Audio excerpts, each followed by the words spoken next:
Chapter 6. Rising Temperature. Sofia stared at her bedroom ceiling, fidgeting with the business card from last night's. David? Daniel? Some CEO from Chicago who'd insisted on pressing it into her hand after their encounter in his hotel room, promising to definitely call next time I'm in Barcelona. She leaned over and dropped it into her bedside drawer, a graveyard of similar promises from similar men with similar hands and similar emptiness. Zara's words echoed. Maybe the reason none of these hookups fill the void is because they're not what you're hungry for. Shut up, Zara. She muttered to her empty apartment but dragged herself to the shower anyway. The hot water couldn't wash away the hollow feeling in her chest, or the memory of firm hands demonstrating proper filleting technique. She arrived early to May's class, hoping the precise measurements of pastry would quiet her mind. The kitchen was empty except for the gentle hum of proofing cabinets and... Your croissant lamination yesterday. Sofia startled. Marcus emerged from the walk-in, carrying butter for the morning's class. His chef's whites were pristine, but his hair was slightly disheveled, as if he'd been running his hands through it. A habit she'd noticed when he was working through a particularly complex demonstration. What about it? She asked, guard instantly up, measuring spoons aligned in perfect order on her station. The layers. He set the butter down, not quite meeting her eyes. They were technically perfect. She waited for the criticism, the subtle dig about soulless precision. It never came. It reminded me of my grandmother's. He said quietly. Before she started adding orange blossom water to the dough. Sofia blinked. She modified a classical recipe? She said tradition without innovation was just repetition. His mouth quirked. I was 12, horrified, refused to eat them for weeks. Until I tried one. He smiled. A real smile, not his usual sardonic smirk. It transformed his whole face, softened the sharp edges carved by years of disillusionment. Sometimes change tastes like home. The moment stretched between them, delicate as laminated dough. Then the door burst open and students began filing in. Marcus straightened, professional mask sliding back into place like a chef's knife into its sheath. He paused at the door. Don't tell anyone about the orange blossom water. I have a reputation to uphold. Wouldn't dream of it, chef. But she was smiling as she said it. You're grinning at your mise en place. Zara observed 20 minutes later, measuring flour with more enthusiasm than accuracy. It's disturbing, like watching a crocodile do ballet. I'm focused. You're thinking about whatever made Marcus actually smile this morning. Yeah, I saw that. Through the window. Very rom-com moment you two had there. We were discussing lamination techniques. Sofia began folding her dough with precise movements. Sexy. Professional. Professionally sexy. He was definitely checking you out when you bent over to get your toolbox. Sofia felt her cheeks warm. He was probably judging my organization system. Oh, he was judging something. Zara broke off as May approached. Less gossip, more folding. May advised, but her eyes twinkled. Though I did notice our resident traditionalist lingering by the pastry kitchen rather early this morning. Not you too. Sofia groaned. I'm just saying. May demonstrated a particularly tricky fold, her hands moving with the grace of decades of practice. I've never seen him volunteer opinions about lamination before, especially positive ones. It doesn't matter. Sofia began her next fold with unnecessary force. There are rules about student-teacher relationships, and even if there weren't, he'd probably expect me to cook everything by candlelight using 18th century techniques. While you'd want to spherify the candles? Zara suggested. Despite herself, Sofia laughed. Exactly. We're too different. Opposites attract. May sing-songed, cutting her dough with surgical precision. This isn't attraction, this is... Sofia searched for the word. Professional respect, maybe. Professional respect doesn't make you blush when he walks past the window. Sofia glanced up. Marcus was indeed passing by, deep in conversation with another instructor. As if sensing her gaze, he looked in. Their eyes met. He stumbled slightly on nothing. See? Zara whispered. Professional respect doesn't make Chef Perfect posture trip over his own feet. Focus on your dough. Sophia muttered. But she couldn't quite suppress her smile when she noticed Marcus rubbing the back of his neck, ears slightly pink, as he hurried past. You know, May said thoughtfully, checking Sophia's lamination. some of the best dishes combine traditional techniques with modern innovations. The structure of the old supporting the creativity of the new. That was deeply unsubtle. Sophia told her. May shrugged. I'm a pastry chef. We believe in rising to the occasion. That was worse. But later, as Sophia was cleaning her station, she caught herself wondering what orange blossom water might do to her modernist take on croissants, and if perhaps some traditions were worth preserving after all. Through the window, she saw Marcus demonstrating knife skills to a group of students. His movements were precise but graceful, no motion wasted. Classical technique elevated to an art form. He glanced up, caught her watching. This time, neither of them looked away. Girl, Zara whispered. you are so far past professional respect, you can't even see it from here. Sophia threw a dish towel at her, but she didn't disagree. Chapter 7. Simmering. The Institute's classical techniques kitchen gleamed under harsh fluorescent lights that stripped everything of warmth and shadow. Unlike the pastry kitchen's gentle curves and polished wooden worktops, this space was all stainless steel and right angles, a laboratory designed for precision rather than passion. Cold marble countertops stretched in perfect rows, each station an identical island in a sea of industrial efficiency. The walls, tiled in stark white ceramics that reflected the unforgiving lights, were adorned only with laminated charts of mother sauces and knife techniques, each yellowed slightly from years of steam and scrutiny. Just remember, Zara said as they changed for Marcus's class, fingers fumbling with the toggles of her chef's whites. staring at his hands for more than 5 seconds technically counts as flirting. That's science. I read it on TikTok. I don't stare at his. Sophia broke off as they entered the kitchen. The air smelled of sanitizer and anticipation. Marcus stood at the front demonstration station, sleeves already rolled up, displaying forearms corded with muscle as he expertly broke down a chicken. The fluorescent lights caught the silver in his hair, turning it almost luminous against the clinical backdrop. His movements were hypnotic in their fluidity, each joint separated with a precision that made the complex anatomy seem as simple as a connect-the-dots drawing. 6 seconds. Zara whispered, nudging Sophia with a sharp elbow. That was professional observation.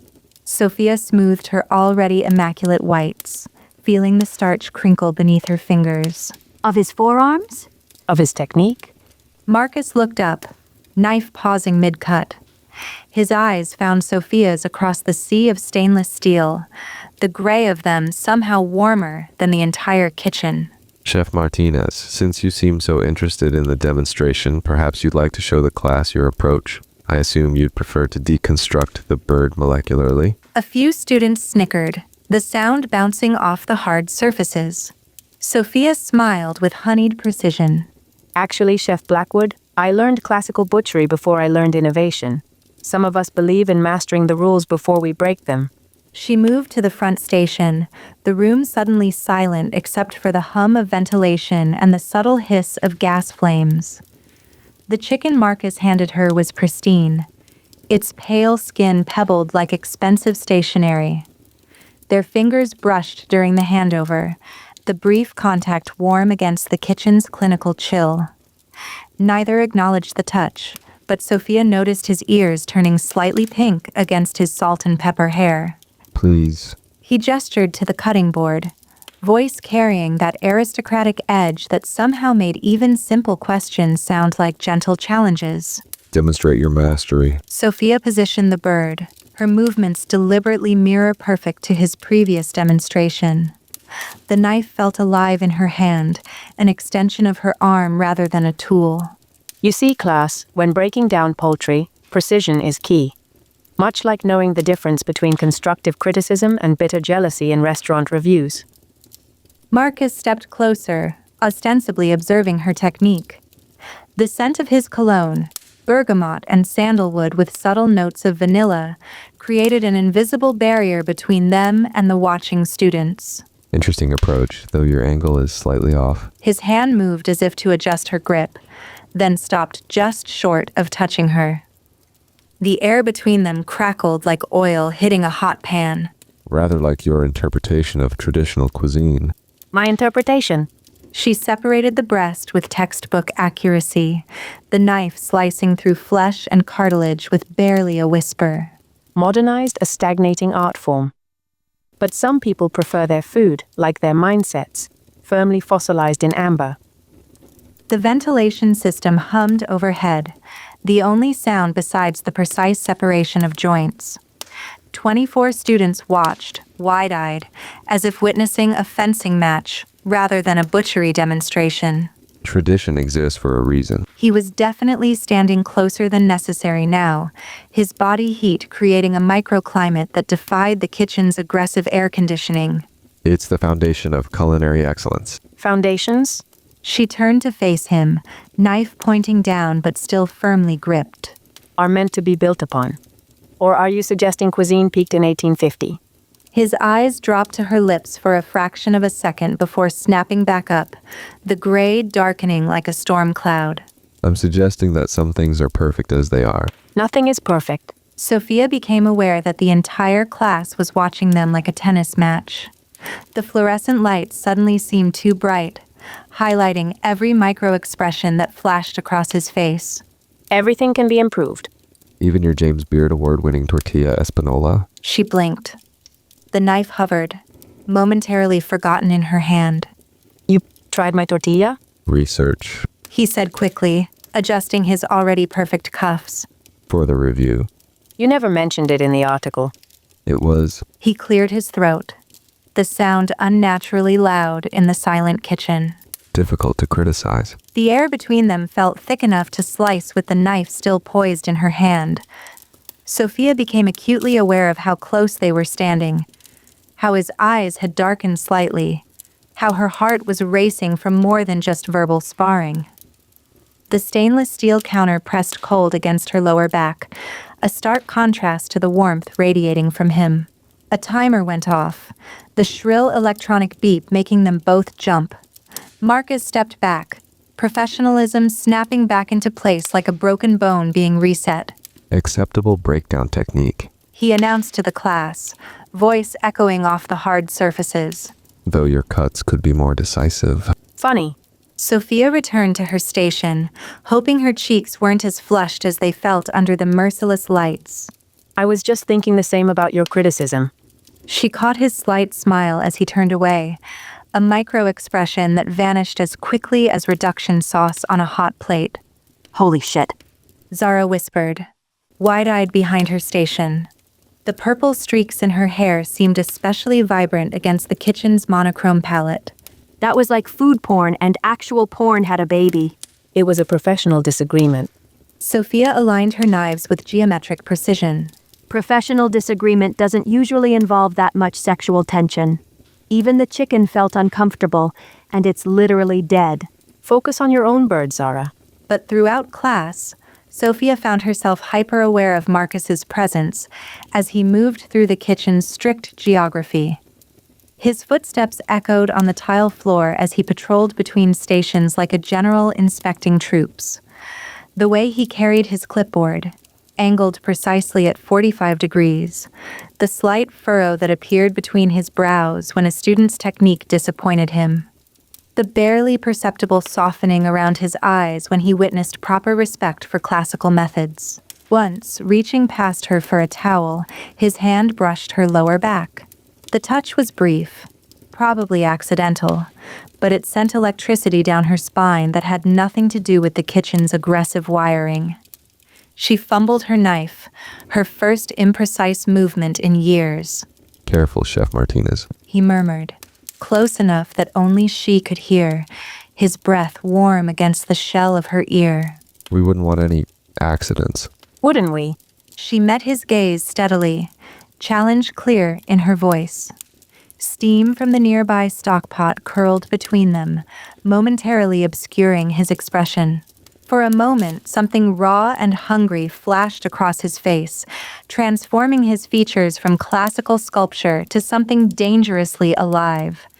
Then he was moving away, the squeak of his immaculate shoes on the tile floor marking his retreat as he critiqued another student's work with renewed vigor. Through the industrial windows that separated the kitchen from the corridor, afternoon sunlight slanted in narrow bands across the floor, creating golden pathways through the otherwise sterile environment. Outside, Barcelona continued its daily rhythm, tourists wandering the historic streets, locals navigating familiar shortcuts, everyone existing in a world where dinner was just dinner, not an ideological battleground. So? Zara said later as they cleaned their stations, the percussive sound of utensils being sorted filling the now emptying kitchen. When you said you weren't attracted to him, Don't? I'm just saying, that chicken got broken down with a lot of repressed emotion. Sofia snapped her towel at her friend, the crack echoing against the hard surfaces. But she couldn't help noticing how Marcus lingered at his desk after class, pretending to do paperwork while stealing glances at her through his unfairly long eyelashes. The lowering sun caught in his eyes, turning them from steel to silver as he tracked her movements across the now quiet kitchen. Professional respect, she reminded herself firmly. But even in her head, the words sounded like a lie. Chapter 8, Sweet and Sour. 3 weeks into the program, and Sofia had mastered the art of professional distance. At least, that's what she told herself as sunlight streamed through the tall windows of the Institute's west kitchen, catching dust motes that danced in the air like molecular spheres. This particular kitchen, unofficially claimed by the advanced students, occupied what had once been a monastery's dining hall. Centuries-old stone arches soared overhead, incongruous against the modern equipment below, as if the building itself were caught between tradition and innovation. Sofia ran her thumb along the edge of her filleting knife, testing its sharpness against her calloused skin. The blade caught the afternoon light, reflecting it in a precise line across her workstation's polished marble surface.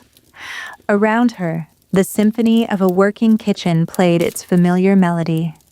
The rhythmic percussion of knives against cutting boards, the sizzle of proteins hitting hot pans, the whispered consultations of student partnerships calculating exact measurements. So? Sofia said, carefully wrapping her knives in their canvas roll after another charged class. Are we going to talk about how you nearly severed your thumb when Carmen walked past your station? Zara dropped her towel, the damp cloth hitting the stone floor with a wet slap. I did not. Oh, Carmen. Sofia mimicked, raising her voice to Zara's breathier register. Would you mind showing me that julienne technique again? I just can't get my strips as long as yours. That was a legitimate question. Zara's dark skin couldn't hide the flush rising from her collar. And did her technique improve when she pressed up against you to demonstrate? Sofia aligned her knife roll's fastenings with mathematical precision. The entire right side of the kitchen noticed your sudden inability to hold a knife correctly. At least I'm not eye-fucking the teacher. Zara glanced around guiltily, lowering her voice to a whisper that echoed slightly in the cavernous space. The sexual tension between you two is affecting the humidity levels in the kitchen. My meringues are suffering. Language, Ms. Patel. Sofia affected Marcus's crisp accent, straightening her spine to mimic his perfect posture.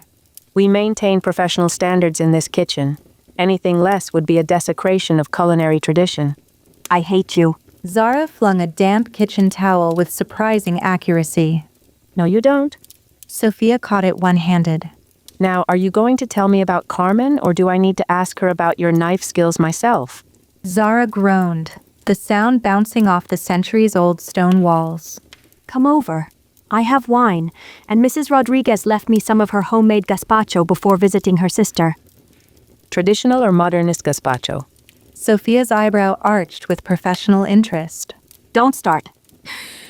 Zara's rental was a cozy third-floor apartment in the Gothic quarter, all exposed wooden beams and worn terracotta tiles that had witnessed centuries of Barcelona life. Wrought iron window grills cast geometric shadows across the floor as the afternoon sun slanted through, illuminating dust motes like suspended stars. The small space smelled of garlic, olive oil, and unfamiliar spices that suggested Zara's culinary experiments weren't limited to the Institute's kitchens. A massive orange tabby cat regarded them imperiously from his perch on a vintage cast-iron radiator, his tail twitching with mathematical regularity against the peeling paint. That's paella, Zara said, setting down her knife roll on a wooden table whose surface bore the scars of enthusiastic amateur knife work. Mrs. Rodriguez's cat. He's decided I'm acceptable staff. You named the cat Paella? Mrs. Rodriguez did. She says he's orange like saffron and just as expensive to maintain. Paella yawned, showing impressive fangs, then leapt down to wind around Sofia's legs. His fur was unexpectedly soft against her chef's pants, a textural surprise against the coarse fabric. Traitor, Zara muttered, pulling mismatched wine glasses from a cabinet whose doors hung slightly askew. He usually hates everyone except Mrs. Rodriguez and Carmen. She stopped, realizing what she'd said. Carmen's been here? Sofia grinned, accepting a glass whose rim was decorated with faded flamenco dancers. Do tell. Did she assess your home knife collection too? The cramped apartment opened onto a miniature balcony barely large enough for a single wrought iron chair. Geraniums cascaded from terracotta pots along the railing, their vibrant red blooms stark against the weathered stone of the building across the narrow street. Below, local children kicked a football against ancient walls, their shouts echoing up the narrow canyon of the alleyway. Zara slumped onto the balcony's lone chair, wine sloshing dangerously close to the rim of her glass. She came over to study last week. We were practicing pastry techniques. Is that what they're calling it now? Sofia leaned against the doorframe, feeling the cool stone against her shoulder through her thin shirt. Nothing happened. Zara protested, gesturing so expansively that wine created a ruby arc through the air. We just talked for hours about everything. She used to dance ballet professionally before an injury. Now she's channeling that precision into pastry. She has these hands. Zara stared dreamily into her wine, the sunset painting her expression in amber tones.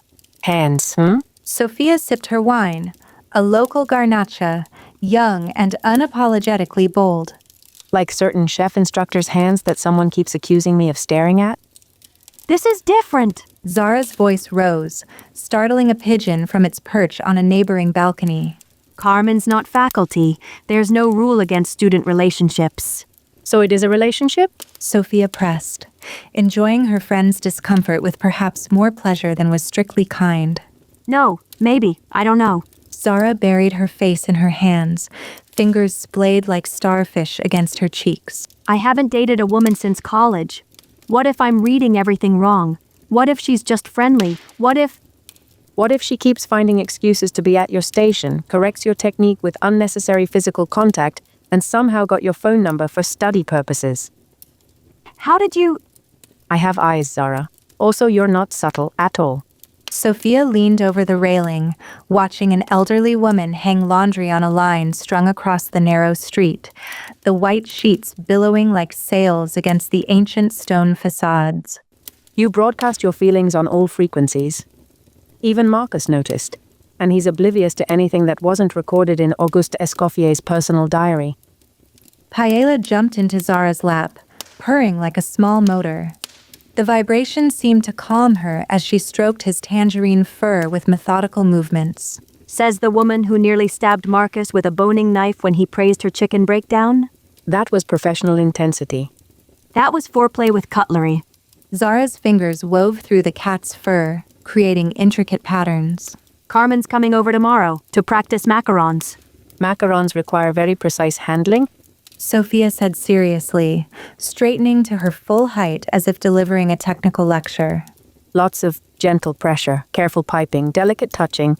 A dish towel hit her face, the impact softened by its threadbare state. At least I'm not breaking non-fraternization policies with my sexual tension. Zara's voice carried across the narrow street, causing an elderly man on the opposite balcony to glance up from his newspaper with undisguised interest. There is no sexual tension. Sofia protested, lowering her voice to avoid becoming the evening's entertainment for the entire street. The last golden rays of sunlight caught the rim of her wine glass, painting a liquid ruby circle on the stone floor. There's just tension. Normal, professional, completely non-sexual tension. Right?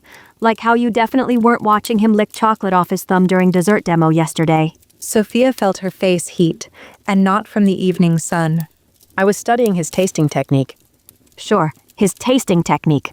Very professional.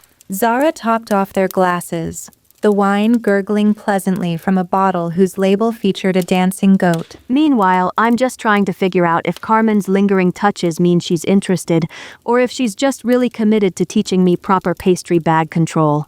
The way she watches you when you're not looking, definitely interested. Really? Zara perked up, then tried to play it cool, slouching further into the chair whose iron scrollwork pressed patterns into her bare arms. I mean, that's professionally encouraging. Oh yes, very professional. Like how she accidentally dropped a pencil just to bend over in front of your station. That was one time. 3 times, I counted.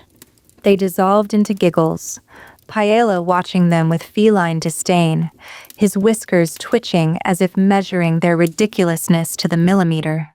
God. Zara sighed eventually, the last rays of sunset turning her purple-streaked hair to an improbable magenta. When did our lives become a romantic comedy? Speak for yourself. My life is clearly a tragic drama about a celebrated chef's fall from grace. Sofia leaned back against the stone doorframe, the rough texture grounding her as the second glass of wine softened the world's edges. Right. With no romantic subtext whatsoever. Especially not involving tall, grumpy British chef instructors with nice forearms. I'm leaving now. Running away from the truth. But as Sofia gathered her things, Zara caught her arm. Seriously, though.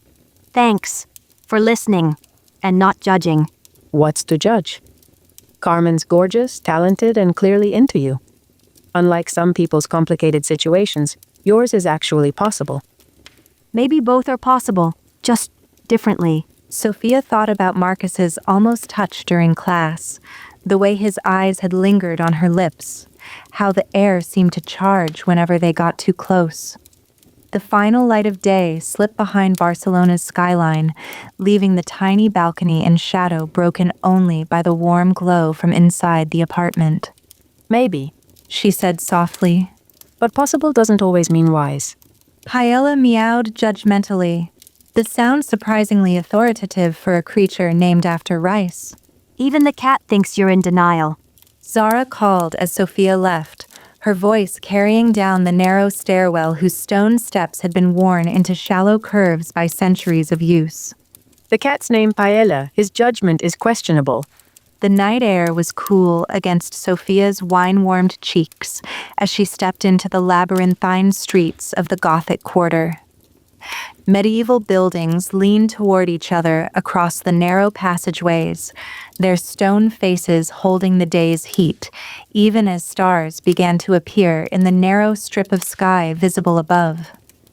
The sounds of Barcelona's evening echoed against ancient walls, laughter from tapas bars, street musicians tuning their instruments, the clatter of dishes from apartments where families gathered for late dinners. Her phone buzzed against her hip, another dating app notification. This one was a visiting surgeon, Italian. His profile showed him sailing on the Mediterranean, all perfect teeth and carefully casual luxury. Zara's words from weeks ago echoed. That's the, maybe this meaningless hookup will fill the void look. Sofia swiped right anyway, the motion as automatic as her knife cuts. The surgeon, Alessandro, had an apartment in Ixample with floor-to-ceiling windows that framed Barcelona's skyline like a postcard. The sleek, modern furnishings would have impressed her 3 years ago. Now she barely glanced at them, focusing instead on the mechanical precision of it all. His hands were steady, surgeon-sure. His technique was flawless. Everything was exactly as it should be. And yet, after she declined his offer of breakfast, of his number, of showing her the city, the hidden places only locals know, she took a cab home through streets now quiet except for the occasional late reveler, stood under her shower with the water hot enough to sting, trying to wash away the hollow feeling that seemed to follow her everywhere lately. She thought about Adrian's perfect technique, Isabella's Instagram eggs, the endless rows of identical phyllo cups. Everything in her life felt like a pale imitation of what it should be, carefully constructed but lacking any real flavor. Sleep eluded her again. At 3 a.m., she found herself back in the kitchen, pulling out her knife roll. The familiar weight of her chef's knife settled into her palm as she reached for an onion, its papery skin crinkling beneath her fingers. Tap, tap, tap. Tomorrow she'd start at the institute. Tomorrow, everything would change. Tap, tap, tap. She was getting really tired of onions. Chapter 9. Turning Point. As you all know, May announced to the morning pastry class, her voice carrying easily through the high-ceilinged room. your externship placements with Le Groupe Girard begin next month. Sunlight streamed through the tall, arched windows of the Institute's East Pastry Kitchen, gilding the copper pots that hung from the ceiling rack. The room occupied what had once been the monastery's chapel, an irony not lost on Sofia as she worked her croissant dough with meditative focus. Stone saints gazed down from niches in the walls, their expressions serene as they witnessed this new form of devotion, the worship of butter, flour, and precise technique. The morning air hung heavy with yeast and sugar, punctuated by the sharp tang of fermenting dough. Student whispers of excitement rippled across the workstations, their wooden surfaces worn smooth by generations of aspiring pastry chefs. 3 months of hands-on experience at some of Barcelona's finest restaurants. May continued, smiling at the excited murmurs that rustled like proofing parchment. Working directly with Michelin-starred chefs. The ancient oak door swung open with an ominous creak that echoed against the vaulted ceiling. Marcus stood in the arched doorway, the morning light behind him casting his tall figure in stark silhouette. His face, when he stepped into the room, bore the tightness of controlled alarm. Chef Chen, a word? The clipped precision of his accent had sharpened to a knife's edge. Something in his tone made Sofia's hands still on her croissant dough, leaving imprints in the butter-layered surface. She caught the slight furrow in May's brow before the older woman plastered on a professional smile that didn't reach her eyes. Practice your lamination. May told the class, untying her flour-dusted apron. I'll return shortly. The moment the heavy door closed behind them, whispers erupted like water hitting hot oil. Did you see his face? Zara leaned in, abandoning her own mangled dough. Flour dusted her cheek like misplaced highlighter. That was his "someone used metal tongs on a non-stick pan" expression. Worse, Sofia murmured, wiping butter from her fingertips with methodical precision. Through the wavy glass of the ancient windows she could see Marcus in the courtyard below, gesturing sharply, his normally controlled movements as agitated as egg whites under high-speed whisking. May's shoulders had tensed into right angles beneath her chef's whites. A third figure joined them. Executive Chef Torres, the Institute's director. His usual unhurried pace accelerated to an urgent stride that sent gravel skittering across the courtyard's stone pavers. Their voices drifted up in fragments, too broken to reassemble into meaning, but the tone carried clearly. Crisis. When May returned, the set of her mouth reminded Sofia of the time a food critic had sent back her signature dish at Innovation, claiming the molecular components were showing off. May's smile didn't reach her eyes. Class, I'm afraid there's been a development. Chef Blackwood will explain. Marcus entered, his footsteps echoing against the stone floor like metronome beats. His jaw clenched visibly beneath his precisely trimmed salt and pepper beard. The group Girard has undergone an unexpected restructuring. They've withdrawn from all external partnerships, effective immediately. The silence that followed was absolute, as if the room itself had held its breath. Even the ancient building seemed to listen, its stone walls absorbing the shock. Without an externship partner? Someone began, voice small against the vaulted ceiling. The program can't be completed. Another voice finished, the words dropping into the silence like stones into still water. We are exploring alternatives. Marcus said stiffly, his accent crisping further with stress. Classes are canceled for the remainder of the day while we address the situation. Dismissed. Students filed out in shocked clusters, their whispers echoing in the stone corridor outside. Sophia stayed, mechanically cleaning her station, muscle memory taking over while her mind raced. Without accredited externships, the program's reputation would be ruined. Her chance at rebuilding her career? This isn't your problem to solve. Zara touched her arm, leaving a faint dusting of flour on Sophia's immaculate sleeve. No. Sophia said slowly, her gaze drifting to the stained glass window that cast jeweled light across her workstation. The colored patterns fell across her hands like a sign. Blue, red, gold. Innovation's brand colors. But maybe it could be. She pulled out her phone, scrolling through contacts she hadn't touched in months. Most of her industry connections had chosen sides after the innovation disaster, and not hers. But there was one who had walked the knife's edge of neutrality, who owed her for the night she'd talked a health inspector into overlooking his refrigeration issues during a surprise inspection. Eduardo, it's Sofia Martinez. She moved to a quiet corner where an alcove once meant for prayer now housed industrial-sized flour containers. Her voice echoed slightly in the small space. I need a favor. 4 hours and 6 phone calls later, Sophia stood outside Executive Chef Torres's office, heart pounding against her ribs like a soufflé threatening to collapse. The administrative wing of the institute occupied the former abbot's quarters, its stone corridors softened by modern carpeting that muffled her footsteps. Oil paintings of past culinary masters lined the hallway, their stern expressions judging her presumption. Eduardo had agreed. More than agreed. He'd been enthusiastic about the partnership opportunity, seeing the marketing potential immediately. But his conditions... She knocked on the heavy wooden door, its ornate carvings worn smooth by centuries of similar gestures. Enter. The office beyond spoke of the Institute's dual nature, ancient architecture housing modern ambition. Exposed stone walls framed ergonomic furniture. A medieval fireplace now housed climate-controlled wine storage. Afternoon light slanted through leaded glass windows, illuminating dust motes that danced above the polished surface of a desk that could have hosted a medieval banquet.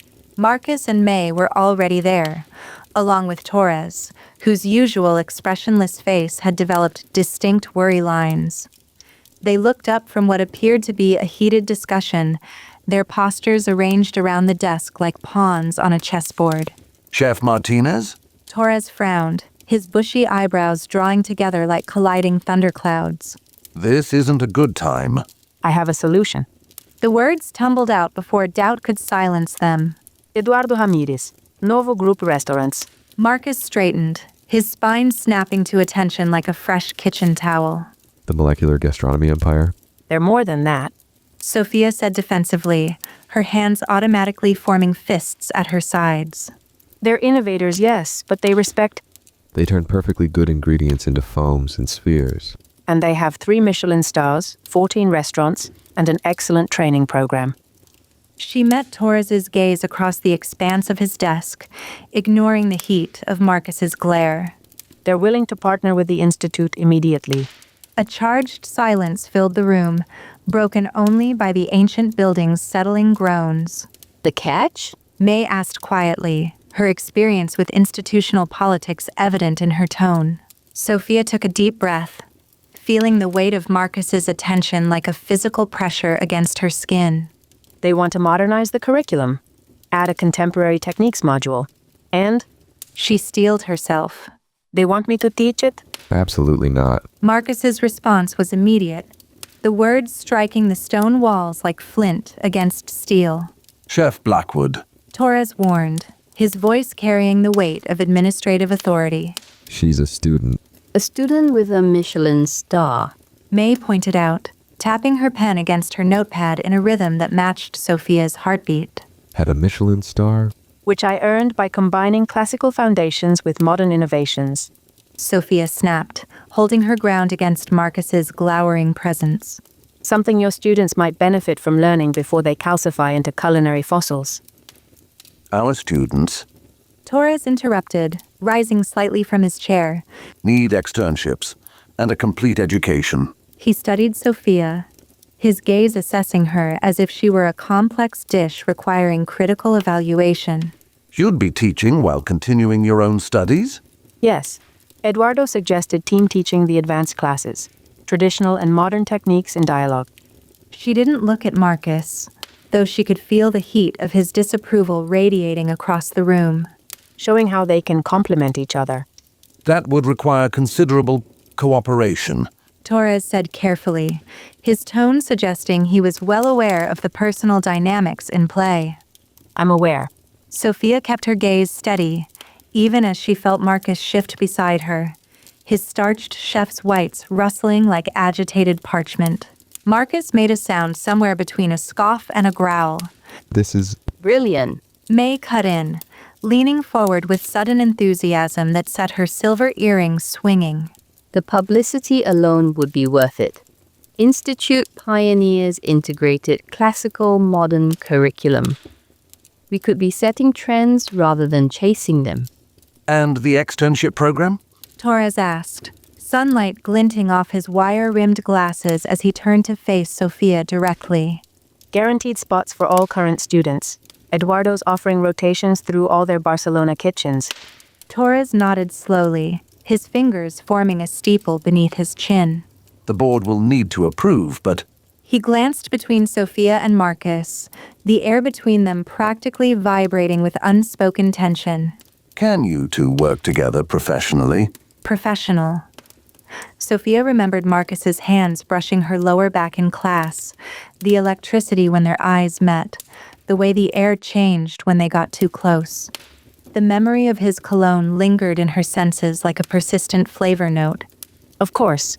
She lied, the words as hollow as a failed souffle. Marcus's laugh held no humor, the sound bouncing off the stone walls. Perfectly professional. Good. Torres stood, his chair scraping against the ancient floor tiles. Because starting Monday, you're co-teaching advanced techniques. I suggest you spend the weekend planning your curriculum. As they filed out into the corridor with its honey-colored stone worn smooth by centuries of passing footsteps, May caught Sofia's arm. The older woman's grip was surprisingly strong, her fingers pressing into Sofia's bicep with clear intent. Are you sure about this? May's voice dropped to a near whisper, her eyes darting to where Marcus strode ahead, his posture rigid as a frozen standing mixer.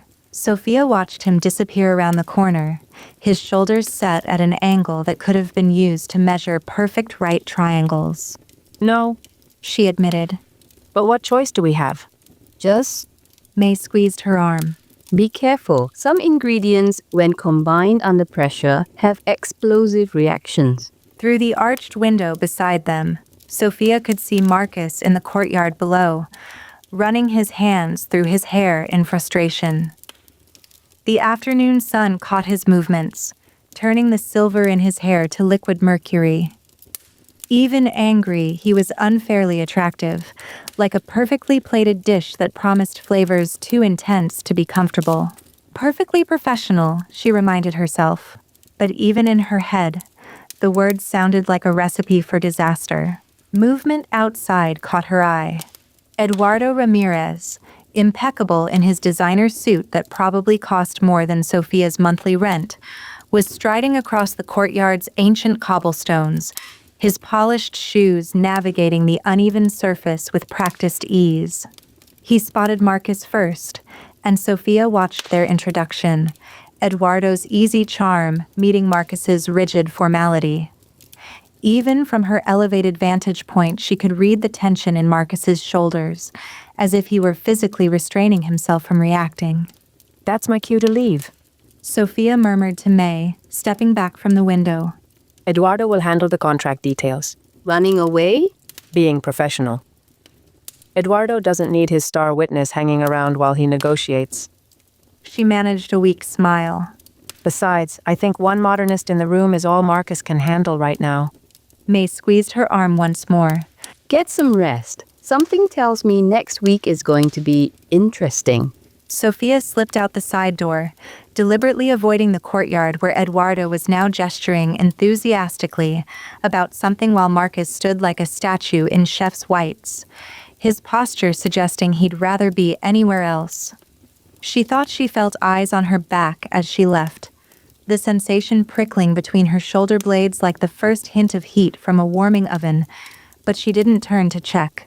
She had a weekend to figure out how to teach alongside a man who made her forget every professional boundary she'd ever set. What could possibly go wrong?